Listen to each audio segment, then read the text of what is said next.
Assalamualaikum warahmatullahi wabarakatuh. Perkenalkan, nama saya Ulfa Katarina, NPM 19 Di sini saya akan menjelaskan materi mengenai syarat-syarat perawian dan proses transformasi dari sebuah hadis. Yang akan saya bahas di sini adalah apa saja sih syarat-syarat dari seorang perawi. Tentu yang pertama adalah Islam. Karena syarat utama pertama bagi seorang perawi itu adalah beragama Islam. Riwayat dari seorang kafir atau murtad itu tidak diterima karena keislaman dianggap sebagai landasan moral dan spiritual yang menjamin kejujuran dan amanah dalam menyampaikan ajaran agama. Yang kedua adalah balik atau sudah dewasa. Karena seorang perawi harus sudah mencapai usia balik. Anak-anak meskipun mungkin mereka memiliki ingatan yang kuat, belum dianggap memiliki kematangan akal dan tanggung jawab penuh dalam meriwayatkan hadis.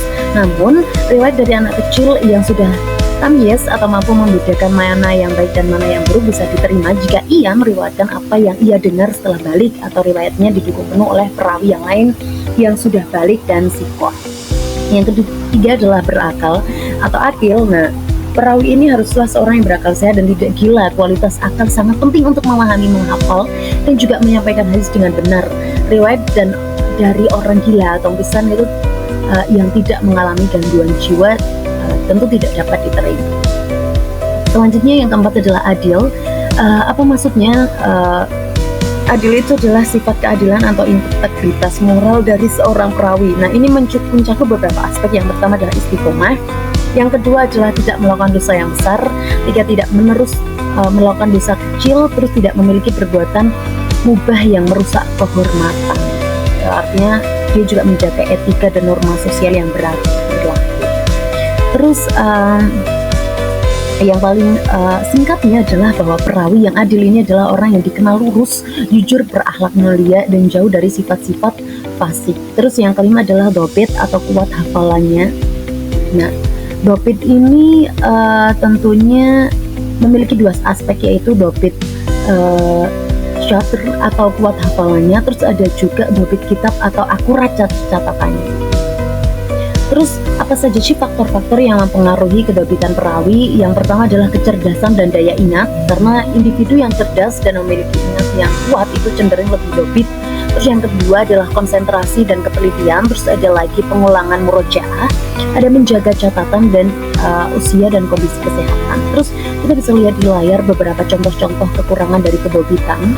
Yang pertama ada kelalai, terus ada wam atau kekeliruan, ada kasrat al-ghalat, banyak sekali kesalahan. Nah, terus tahammul wal ada dan sigat-sigatnya. Nah, ini adalah dua proses fundamental dalam transmisi hadis, karena tahammul ini adalah proses penerimaan hadis oleh seseorang perawi dari gurunya, sedangkan pada adalah proses penyampaian hadis oleh perawi kepada muridnya, yang tentunya kualitas tahammul dan ada ini sangat menentukan kekuatan dan keabsahan dari suatu hadis, karena tentunya para ulama telah mengklasifikasikan berbagai metode tahammul dan ada yang tentunya masing-masing mempunyai nilai kekuatan yang berbeda-beda, yang hal itu dikenal dengan sigat-sigat atau bentuk-bentuk penyampaian.